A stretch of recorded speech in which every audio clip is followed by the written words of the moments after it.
Welcome, welcome everyone, and thanks for taking the time to be here today. My name is Amit, and I have the privilege of helping to bring elements of connection and storytelling into professional communication in my work as a TEDx organizer, public speaking coach, communication trainer, and mentor. Today, we're going to cover some tools and frameworks to help you become better communicators in your respective fields of work. But before we begin, I wanted to start with a little story. Now, imagine this. You've built something incredible, a product that solves a massive problem, but there is one challenge. You need people to understand it. This was exactly the situation that Drew Houston was in, the founder of Dropbox. He had created a cloud storage system, but in the early 2000s, most people didn't even know what cloud storage was. He knew that diving into technical details wouldn't help, so instead of explaining how the technology worked, he showed people how it could help them. He created a simple 3-minute video that demonstrated how Dropbox could make sharing more accessible from different devices seamlessly. Now, that video didn't just explain Dropbox, it made people feel the simplicity and usefulness of the product. And the result, the video went viral, leading tens of thousands of people to sign up to Dropbox's beta almost immediately. Now, Drew Houston's success wasn't just about building great technology.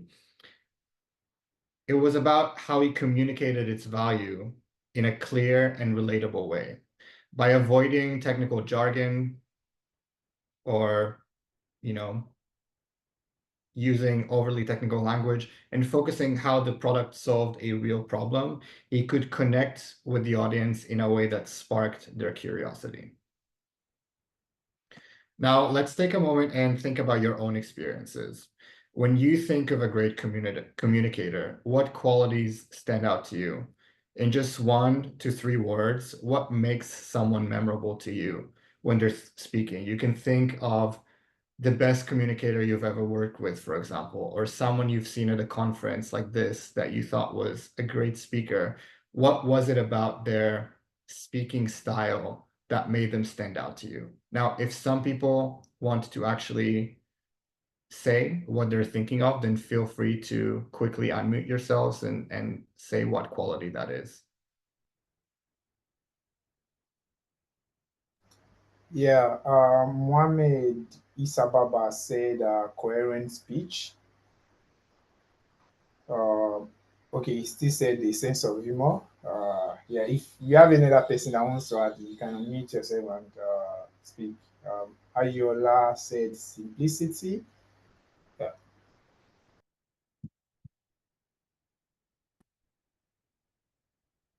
Yeah, so it's things like simplicity, clarity, passion, authenticity.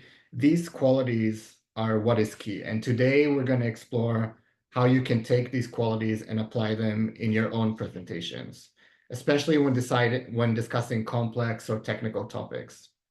Because here's the reality, your technical expertise is only as valuable as your ability to communicate it well. The clearer and more engaging your communication is, the greater the impact that you can have. Now, as experts in data and tech, we deal with complex concepts every single day. We know our products or our projects inside out, and that is a strength. But there's a challenge that comes with this expertise, and that's what I call the curse of knowledge. And this curse of knowledge happens when we are so familiar with a topic that we forget what it's like to not know it. We might dive into technical explanations without realizing that our audience has no idea what we're talking about. The language we use may seem normal to us, but it can be alienating to people who don't share that same expertise or aren't that familiar with our field. Think about a time when you had to explain your project to someone from a non-technical department, maybe from sales or marketing, or even just a client. If you jumped straight into acronyms, technical specs, or under other detailed, intricate details, their eyes probably glazed over. And that is the curse of knowledge at work. And when our audience doesn't understand, they tune out, and our message and its impact gets lost. Now, the solution to that isn't about dumbing down your communication or your message. It's about translating it into something that will resonate with your audience. Our job is to make complex ideas accessible by framing them in a way that resonates with the people we're speaking to. And to do that, we have to approach communication with empathy. We need to think not just about what we know, but what our audience needs to understand. And that is the root of most communication mistakes that we make as speakers. It's about focusing on what we want to say rather than what our audience needs to hear. And this is where frameworks and storytelling can really help, because they give you a way to break things down clearly and connect with your audience in a more effective way. Now, one of the most powerful tools for translating technical content into something accessible is using structure. And structure is not bullet points, it's not a listing of ideas, it's really a roadmap for your communication.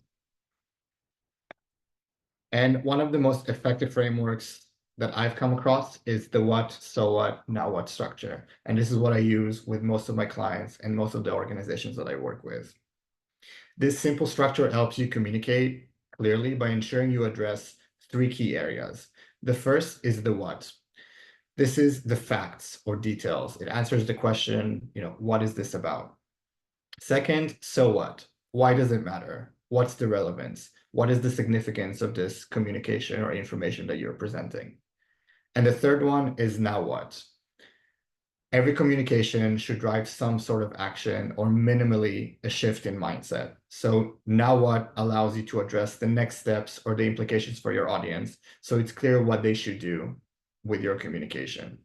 When you use this structure as a sort of fill in the blanks exercise, it guides both you and your audience through your message in a way that's easy to follow, understand, and act upon.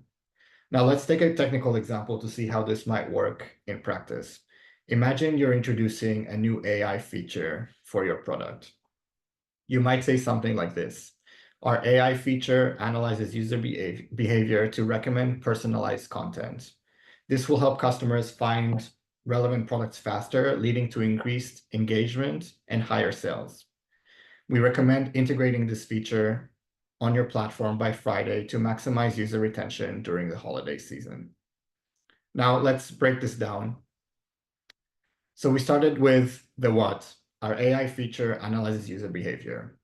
Very, very, very clear. This presents the technical detail. Then we move on to so what. This will help customers find relevant products faster. This explains why it matters to your audience. And then the now what gives them a clear direction or call to action. Please integrate this feature on your platform by Friday. Having this or any other structure framework in mind is incredibly valuable because it provides a consistent way to approach any communication task. It keeps your message organized and to the point, avoiding unnecessary rambling or presenting too much information that isn't relevant to what you're really trying to achieve. Whether you're preparing an email, crafting a presentation, or need to respond on the spot in a meeting, thinking in terms of what, so what, now what, helps you focus on what matters most. And this can be applied in many, many different forms of communication. With written communication even, take emails for example. How often do you receive long, rambling emails where the main point is buried somewhere halfway through? Probably all of us at some point. By using this structure, you can make your emails more clear and concise. You can start with the subject line that captures the what, the core message, in the body, explain the relevance of the communication, the so what, why is it important, and always end with now what. What do you want the recipient of the email to do? This approach not only makes your emails easier to read, but also prompting action. And very similarly in verbal communication, let's say you're in a meeting. Imagine you're being asked to give an update on a project on the spot. Instead of scrambling to pull your thoughts together, you can rely on this structure as well. Start by stating the main point, the what, then explain its relevance, so what, and then suggest the next steps or implications. Now what? This ensures that your message is clear, concise, and purposeful even when you're speaking spontaneously. Mark Twain famously said,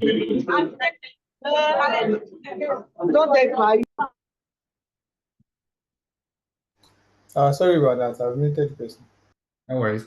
Mark Twain famously said that it usually takes him more than 3 weeks to prepare an impromptu speech. And that is exactly the point. Speaking on the spot is a skill, and having these frameworks can help us hone in on that skill and our ability to do it well. A structured approach like this what, so what, now what structure keeps us on track while we're communicating or speaking or writing. It helps us prioritize our message, ensuring that we convey the essential information first, explain why it's important, and then guide our audience on what to do next. Now, I'd like you to take a few minutes to think about a technical concept or a project that you're currently working on. Maybe a presentation that you need to give soon. Maybe it's just an email, and try to apply this what, so what, now what framework to it. I'll give you just like 2 minutes to think about it. If you have something to take notes on, then take notes. So you have that structure in front of you. I'll go back here. And just try to apply it into something that you're working on. We'll keep going in just like 1 minute or two, just so you can think about it a little bit.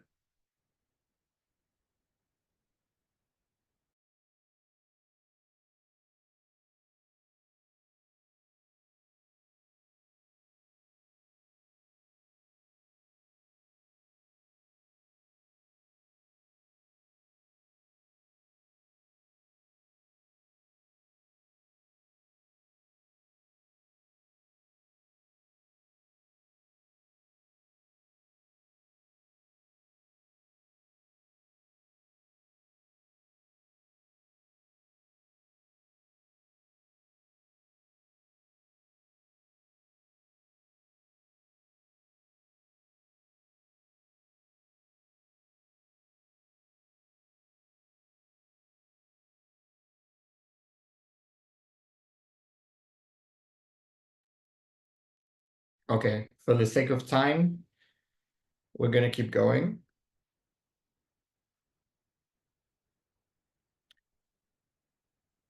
So we've talked briefly about translating technical concepts. Now, when it comes to explaining complex ideas, one of the most effective techniques that you can use is using metaphors or analogies. Analogies take something that might be unfamiliar to some and explain it by comparing it to something the audience already knows. For example, instead of saying our network is experiencing high traffic, you could say our network is like a highway during rush hour. There are too many cars on the road and it's causing congestion. We need to add more lanes to free up space. Instantly, people can visualize what you mean and they understand the concept better just by using this comparison. Why does this work so well? Because people connect with stories and images that relate to their own experiences. We've all been stuck in traffic at some point in our lives, and this communication can make your audience not only understand your message, but really feel your message. Analogies and metaphors help people grasp technical details without feeling overwhelmed by the complexity of it all. They can take abstract concepts and make them feel real. And that goes back to that curse of knowledge we talked about earlier. And that's one way to overcome that without needing to dumb things down or to make the information less technical than it needs to be. It's just about framing it in a way that really resonates. Now, emotion is what drives action. Whether we like to admit it or not, our actions are driven by our emotions first, and then logic follows. People don't change their behavior because of a logical argument. alone. They need to feel something. And this is why making data emotional is so powerful. When we tie data to human experiences and emotions, it becomes much more compelling. And again, it makes your audience feel your message, and that will drive action more than them just simply understanding it. Now, making data emotional means translating numbers and statistics into stories that people can relate to and feel. And there's so many more emotions than our binary understanding of happy and sad and love and hate. And as an effective communication, it's your ability to tap into this wide spectrum of emotions that will really make you an effective communicator. For example, let's look at this. And this is real. Research shows that 40% of people don't wash their hands after using the bathroom. That is a statistic, and maybe it's shocking to some. But what if I told you that 2 out of the last 5 people that you shook hands with didn't wash their hands after using the bathroom? I bet that makes you feel something in a way that is a lot more resonant than simply just presenting the statistic. And this is what I mean by making data emotional. It's not about incorporating love and hate or sadness or happiness. It's about making people feel what you present. Now, once again, to put this into practice, think of a technical concept that you work with regularly. Maybe it's data security, maybe it's AI, maybe it's a system update. If you're able to come up with an analogy or metaphor that could help a non-technical audience understand it better, that is how you can turn stories into emotional narratives that really resonate. Now, I want to give you just like a minute to think about it. Think of some concept that you work with, and if you can think of an analogy or a metaphor that helps present it in a story that is more emotional than just presenting the statistic or the facts alone.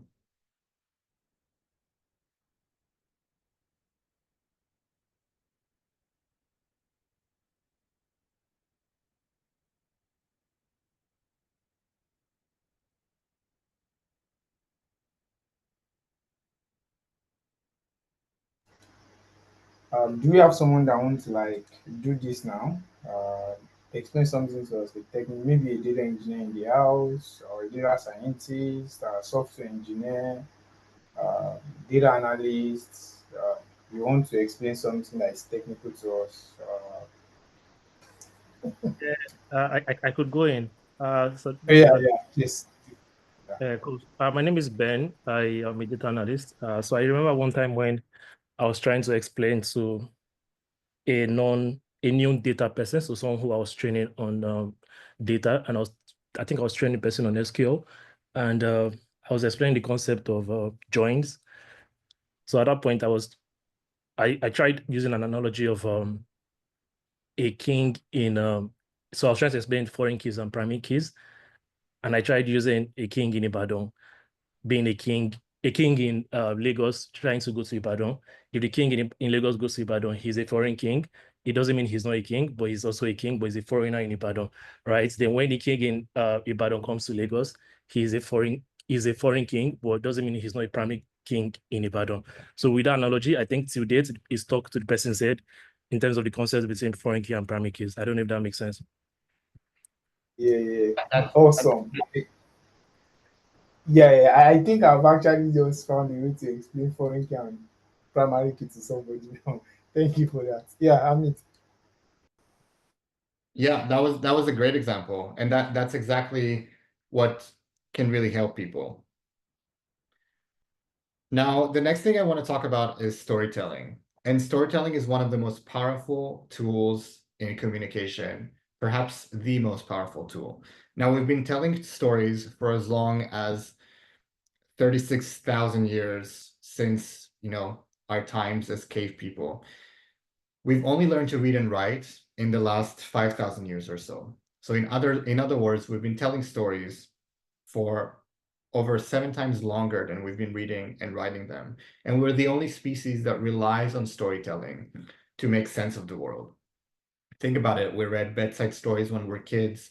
We watch fairy tales on TV. We read books. We watch shows and movies.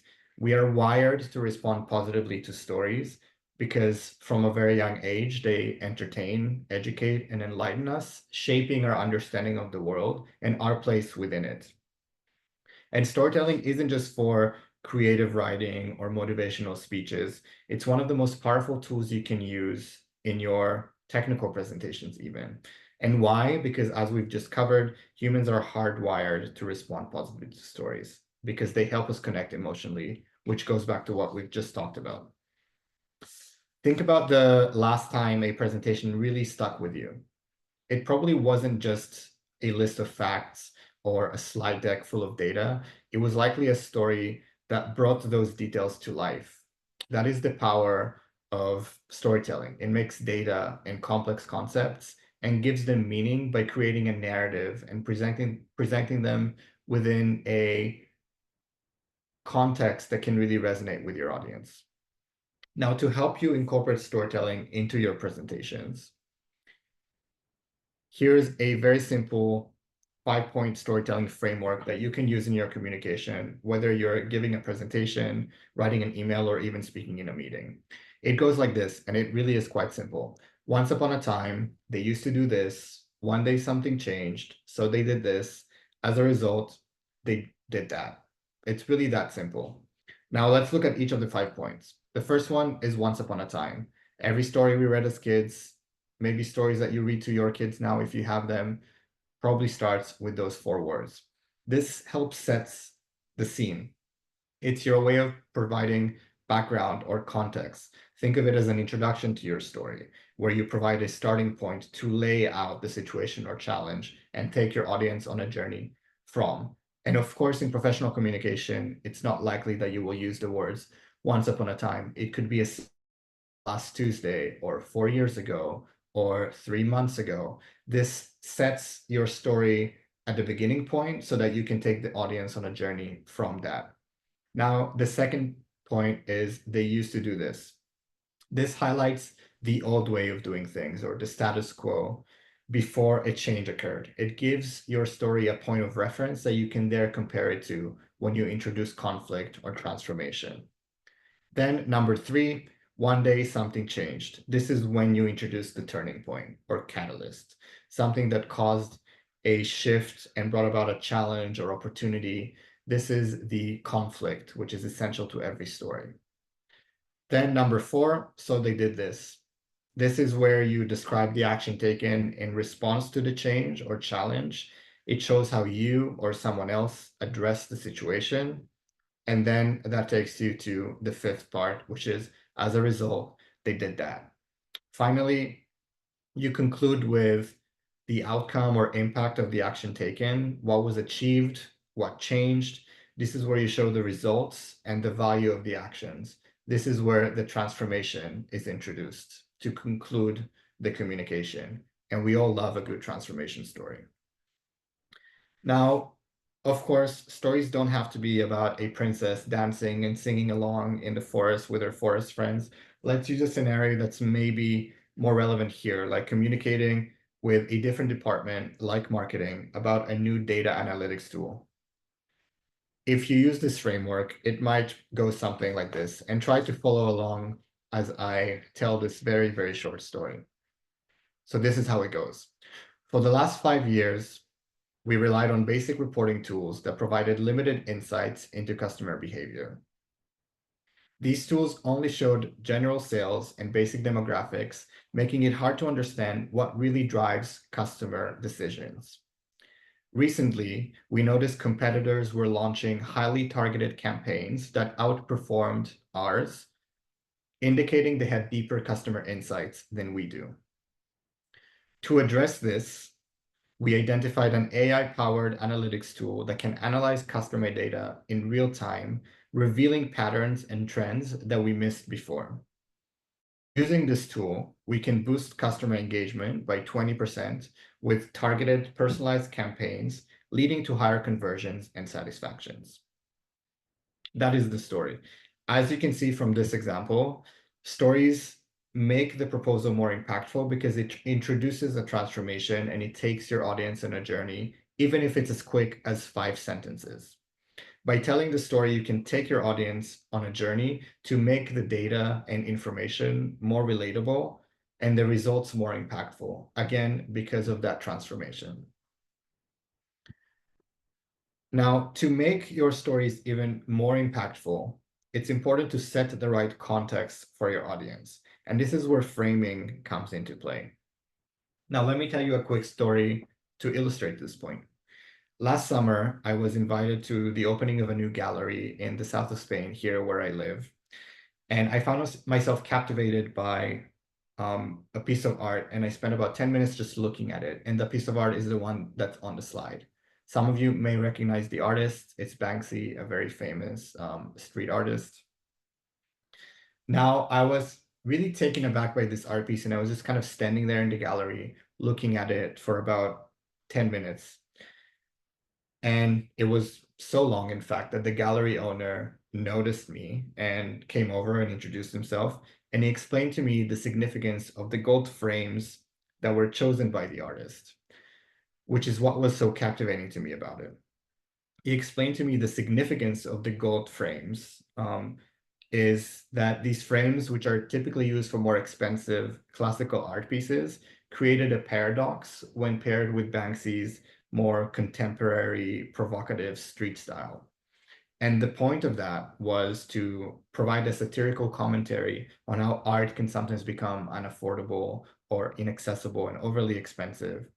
Similar to, if you remember a few years ago, there was a shredding of a Banksy piece at an auction. I believe it was in France. So those decisions to present this art in these frames changed the way that I saw the artwork. It influenced my interpretation of it.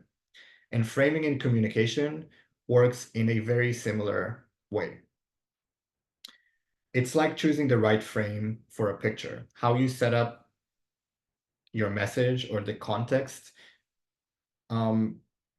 is like choosing the right frame for a picture. It will determine how people perceive and respond to the piece of the communication that you're presenting. By framing your message in a way that aligns with your audience's interests, values, or concerns, you can make your communication more persuasive and relevant. Just as that gold frame added depth and meaning to Banksy's artwork, framing your message correctly can add context and impact to your communication, making it resonate more with your audience. Now, strategically framed communication connects the information presented to the goals and objectives of the audience.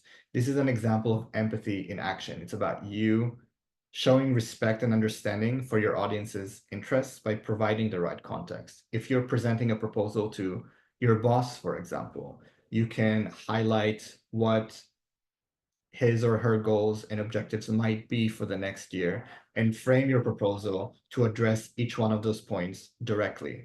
That way, it's more likely that your boss will actually resonate with what you're presenting because you're showing that you understand what he's looking for, which may not necessarily be exactly what you're looking for in the proposal, or maybe other departments are looking for.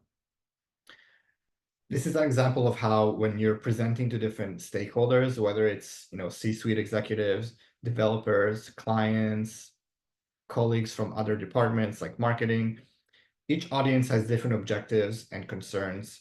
And this is where framing comes in a way that's intentional and strategic.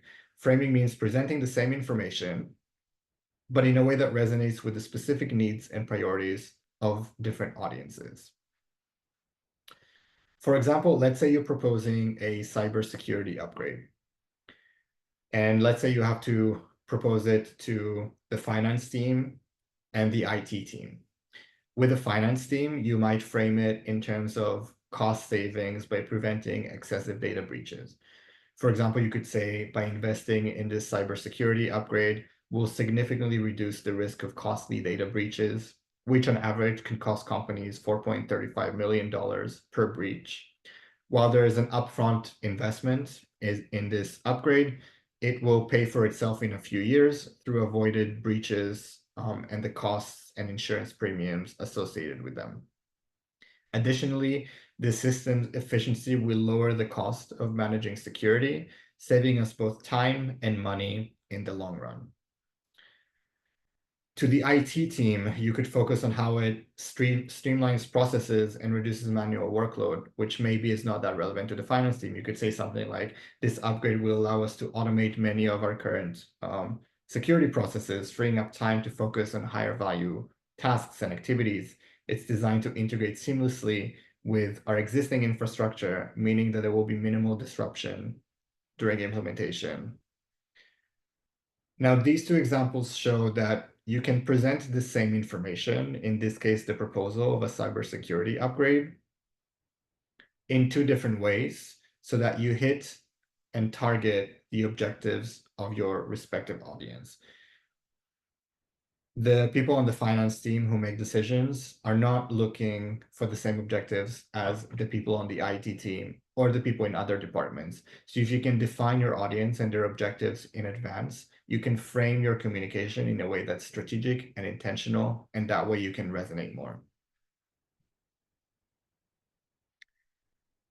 Now, so we've explored so far different techniques that can turn complex data into stories that captivate and inspire action.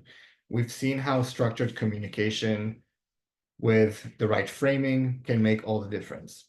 But as we close today, I want you to ask yourselves, what will you do differently when you next sit down to present an idea or lead a meeting? Will you stick to the familiar script, relying on technical language and jargon and hoping that the message gets through? Or will you take a moment to step back and into your audience's shoes, crafting a message that truly resonates beyond your expertise and into your audience's points of care, intention, and objectives? Here is my challenge for you after this session. Start with one small change. In your next meeting or presentation, pick just one technique from today and put it into action. Maybe that means using the what, so what, now what structure to clarify your message. Or maybe it means opening your presentation with a story that draws your audience in, or framing your ideas around what matters most to them. You have different techniques and tools to choose from. What you need to remember is that the impact of your communication is in your hands. You don't have to wait for the perfect opportunity. You can simply create it. Every time you communicate with empathy and clarity and all of those things that we were talking about at the beginning, you're not just passing on information, you're forging connections, building trust, and inspiring action. Communication is a skill, and like any other skill, it grows each time you use it deliberately. It's not about reaching a final level, it's about continuously refining your approach, learning what resonates from experience, and being intentional about the way you engage with others in your communication. Ever since I had to give my first presentations in middle school and then high school, I've spent years striving to become a better communicator. Now I get to work to help others do the same so that we can live in a world of more impact, where communication isn't driven by the superficial or technical exchange of information, but by a commitment to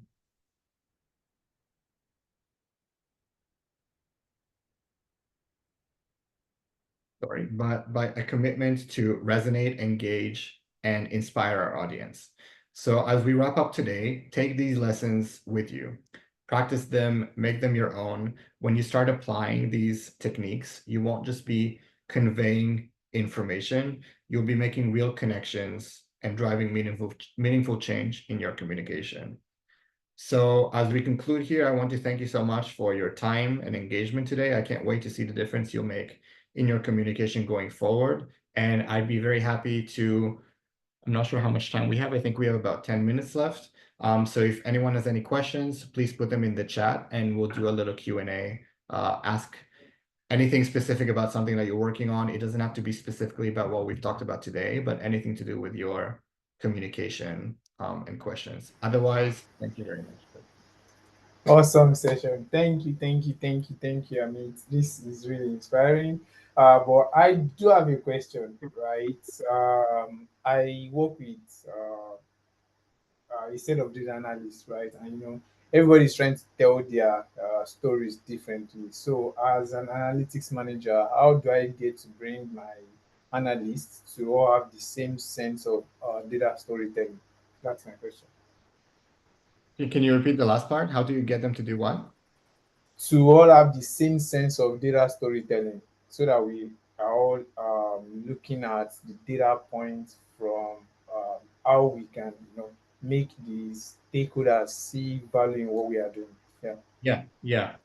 So I recently I did a workshop a few weeks ago for the global IT department of an international company, and the CIO was there. And after the session, we talked at like the after party of the conference, and he was saying that the way he will change based on the information provided, and a lot of it was the same things that we've talked about today, is that as the CIO, as a manager, he always tells all of his IT people to present like data and numbers first and not worry about stories. And what he didn't realize that those two don't have to be completely different. If I go back to the like washing hand example that I gave, saying 40% of people don't wash their hands when they're using the bathroom is presenting a statistic. Saying 2 out of the 5 last people you shook hands with didn't wash their hands after they used the bathroom, that is also saying a statistic. It's just framing it in a way that like resonates with some sort of emotion. In this case, it could be disgust, fear, shock. But if you manage to drive some emotion with what you're saying or the way you're presenting data or statistics or facts, then they will just resonate more. People will remember it more. So as a leader or a manager working with a technical team, I know that this is a common thing to just focus on data and numbers and statistics, but encourage them and lead by example by presenting data and statistics in a way that resonates more. And then they will take up your example, or they will take up your instruction or inspiration to tell them to do it, and encourage them to attend conferences like this and sessions like this, where they can learn from people that are maybe not directly in IT, and kind of expand their bubble with beyond their area of expertise, because that's how you can break that curse of knowledge. If you only talk to people in your field, then it will be very easy for you to get used to presenting everything in a way that is just technical, instead of presenting it to people who might not understand or have this. Awesome. Yeah, thank you so much for that. So I have a few questions in the chat. Chidera is asking, what tool do you suggest for such presentation? I'm thinking data communication or storytelling. So what tool do you suggest to use for such presentation? One thing I would say is, if I'm understanding this question correctly, is instead of just having, if you're presenting again a statistic, maybe it's like 80%, or maybe it's some sort of number on a screen, instead of just having 80% on the slide, turn it into something visual. Maybe it's just like a pie chart that shows, 80% of the pie filled up. If you're presenting a number, put it into like a context that helps it stand out more. Let's say I'm presenting something about 100,000 square meters. I could say that's the size of 2 or 3 football fields, and then people can like visualize it more, because we've probably been to a football game, so it immediately ties back to an experience that we're presenting. So like be more visual, and use visual aids when you're presenting information, and that can also help kind of stick it in people's minds. Okay, thank you so much. One last question before we wrap up this session. There is a question from Favor. He said, based on the topic, mastering public speaking for tech innovators, what approach should one take to finding events and opportunity to speak publicly?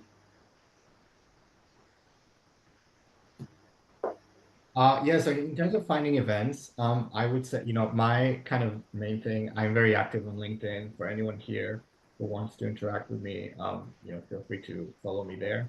I post quite regularly on there to kind of build a community. And my only purpose in, you know, sharing posts or posting my own posts is to share value, share what I think I know based on Ayo, experience. this presentation is supposed to start by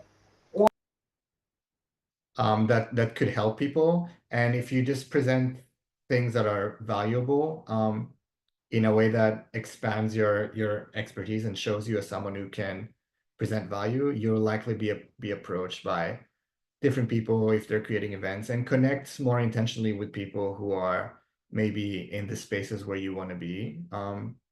And once they see what you have to present, then they might invite you to speak at their events or anything like that. And go as an attendee to a lot of events and try to network with the organizers and the different speakers, and then you might be able to make connections through that. Yeah. Thank you so much. This has really been. Yeah, you can unmute yourself and ask a question. I think someone is trying to ask a question. Oh, okay. No one is doing that. So, one last question, I think from Chidera as well. What's your take on video presentation? Do you advise that? Then we can wrap this up. I mean, people like to connect with people, and in today's like world where we're so globalized, you can't always do that in person. So I think video is the next best thing, because they can see who the information is coming from, as opposed to just reading about it or just listening to it through audio. And you can use things like body language and be a little more engaging in video in a way to like really connect with people and go to your points. For example, when I'm presenting a 3-point framework, then I can be, one, what, two, so what, three, now what. So it like helps the visual. So I would always opt for video when it's possible. Sometimes it's not, but if it is, I think it's a better way to connect. Okay. There is a question from Divine. He said, I have a tech startup on tech training, mostly for underreached people. So, how do I build a great pitch to get partnership and sponsorship using data storytelling? So, he has a startup where he teaches data skill, I believe. So, he wants to know how he can come up with a pitch that would land in sponsorships and partnerships using storytelling. Yeah, so like with pitching, again, like a lot of people tend to focus on the slides or the pitch deck, instead of focusing on the narrative. Try to create a story that the person that you're presenting to will see themselves in. If you're presenting an idea for a startup, if you can get the potential investor to feel or say to himself, "Oh, I want that," then they're likely going to invest in it because it resonates with them. It's the same thing that we've talked about in terms of framing. I used to work in a startup, and a lot of my job would be to refine presentations or pitch presentations to potential investors. And the very first task I would do was to look up who the investor is. So I would look their profiles on LinkedIn or whatever other social media. If they're like a regular investor, look at what they've invested in the past. Do they care about sustainability? Do they care about like clean tech? What is their objective and what do they care about? And if you can direct your pitch in a way that targets those things, this is what applying empathy in communication is all about. It shows that you understand what they're looking for. Instead of focusing on what you want them to care, you present the information to address what they already care about. And that is the mistake that so many people make in communication, again, is focusing on what we want to say rather than what our audience needs to hear. So if you can define what they need from that, and that will likely resonate with them. All right. Thank you so much, Amit, for this. If anybody wants to connect with you, how do they get connected to you? Do I've shared your LinkedIn URL to the chat, but I mean, if there is any other way you want us to connect with you, please share that, and then we can wrap up the session. Yeah, I mean, my name is quite unique, so it's very easy to find me on LinkedIn. So just like search for my name and feel free to connect. I try to share, valuable information and frameworks that can be helpful to people in very different fields. So that is probably the best way to connect with me. Awesome, awesome. Thank you so much, Amit. I learned a lot myself, and I will definitely connect with you and ask like tons of questions that I have, and ask some of my teammates to also reach out to you. Thank you No so much worries. for this. Thank you for having me, Yeah. and So thank you just for yeah, go on. yeah, I just want to say thank you for having me, and thank you to everyone that's here for listening and engaging, and I hope you found some value in what we talked about today. Yeah, yeah. So let me stop this recording so that this doesn't